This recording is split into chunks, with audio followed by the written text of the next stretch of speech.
Middle east के सभी 57 मुस्लिम देशों में इजरायल के खिलाफ विरोध प्रदर्शन हो रहे हैं। अंदेशा जताया जा रहा है कि युद्ध की यह चिंगारी दुनिया को महायुद्ध की आग में झोंक सकती है। गाजा और इजरायल युद्ध के बीच दुनिया की महाशक्तियां आमने सामने खड़ी हो गई हैं। बीते 72 घंटे में अमेरिका, चीन और रूस में हुए घटनाक्रमों को देखें तो महायुद्ध के संकेत साफ बताए जा रहे हैं। अगर हालात बिगड़ते हैं तो युद्ध कौन रोकेगा? क्योंकि इस युद्ध में अब चीन और रूस की एंट्री भी हो गई है। ईरान से लेकर मिडिल ईस्ट के 57 मुल्क यह धमकी दे चुके हैं कि अगर इजरायल की सेना गाजा पट्टी में घुसती है तो युद्ध के नए मोर्चे खुल जाएंगे।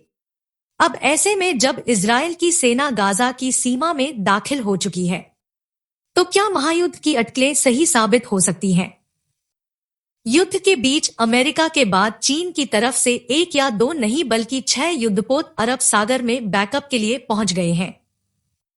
अरब सागर में चीन के 6 युद्धपोतों की मौजूदगी ने दुनिया की टेंशन बढ़ा दी है।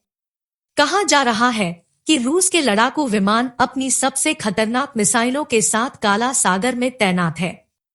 रूस का दावा है कि काला सागर के आसमान में 1-2 नहीं बल्कि ब्रिटेन के 3 प्लेन को इंटरसेप्ट किया गया है। रूसी सेना का दावा है कि 19 अक्टूबर को ब्रिटेन के 3 सैन्य विमानों ने उनकी सीमा में घुसपैठ की, लेकिन गनीमत रही कि हालात बिगड़ने से पहले ब्रिटेन के विमानों ने इलाका छोड़ दिया। इस बीच सवाल यह है कि ब्रिटेन के 3 सैन्य विमान रूस की सीमा में कैसे पहुंचे?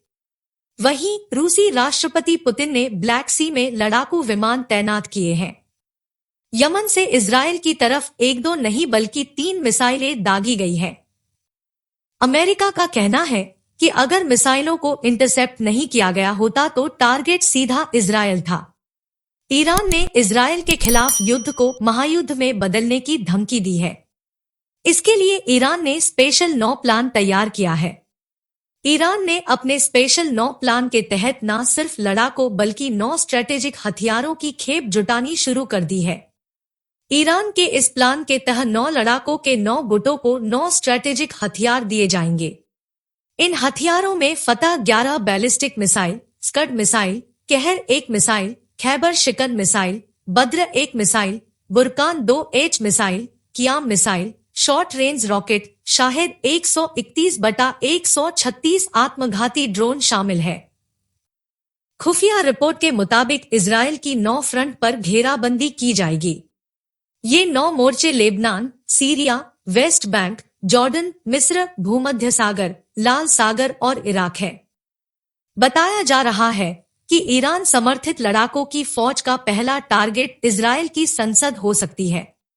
इसके साथ ही IDF के हेडक्वार्टर से लेकर यरूशलेम सेंटर और नेतन्याहू के दफ्तर को भी निशाना बनाया जा सकता है।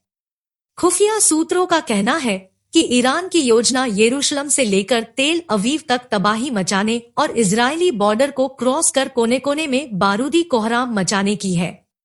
ईरान एक एक करके इस्लामिक संगठनों को अपने साथ जोड़ रहा है और हथियारों की बड़ी खेप जुटा रहा है। दावा ये भी किया जा रहा है कि ईरान ने स्पेशल 9 प्लान के तहत लेबनान के हिजबुल्लाह गुट को सबसे पहले जिम्मेदारी दी है। वहीं इसके बाद हौती और बाकी संगठन वॉर जोन में उतारे जा सकते हैं।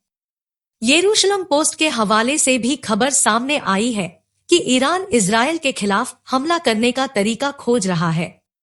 इसने इराक, सीरिया और यमन में मिलिशिया को संगठित करने की कोशिश की है। ईरान सिर्फ इजरायल ही नहीं बल्कि महाशक्ति अमेरिका को अपना सबसे बड़ा दुश्मन मानता है, क्योंकि अमेरिका की शह पर इजरायली सेना ईरान में मौजूद उसके एटमी सेंटरों को निशाना बनाती है। ईरान के न्यूक्लियर प्रोग्राम को रोकने के लिए तमाम तरह के हथकंडे अपनाती है। अमेरिका ने ईरान को सीधी धमकी दी है कि अगर गाजा और इजरायल युद्ध में वह शामिल हुआ तो अमेरिका के बारूदी हमला झेलने को तैयार रहे। अमेरिका का कहना है कि वह 2 फ्रंट वॉर लड़ने के लिए तैयार है।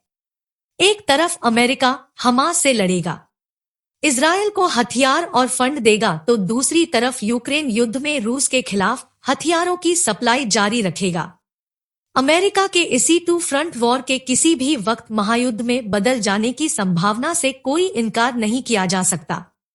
कहा जा रहा है कि इस युद्ध का विस्तार पक्का है। अभी तक गाजा से हमास ने रॉकेट दागने बंद नहीं किए हैं। लेबनान की तरफ से हिजबुल्लाह अटैक कर रहा है, तो अब यमन से भी इजराइल की धरती को दहलाने के लिए मिसाइलें दागी जाने लगी हैं। अगर इजराइल तीन तरफ पलटवार करेगा तो युद्ध के तीन मोर्चे खुल जाएंगे और जैसे ही तीन मोर्चे खुलेंगे, इस युद्ध में कई और किरदारों की एंट्री होगी। यानी गाजा युद्ध से महायुद्ध की शुरुआत मुमकिन है।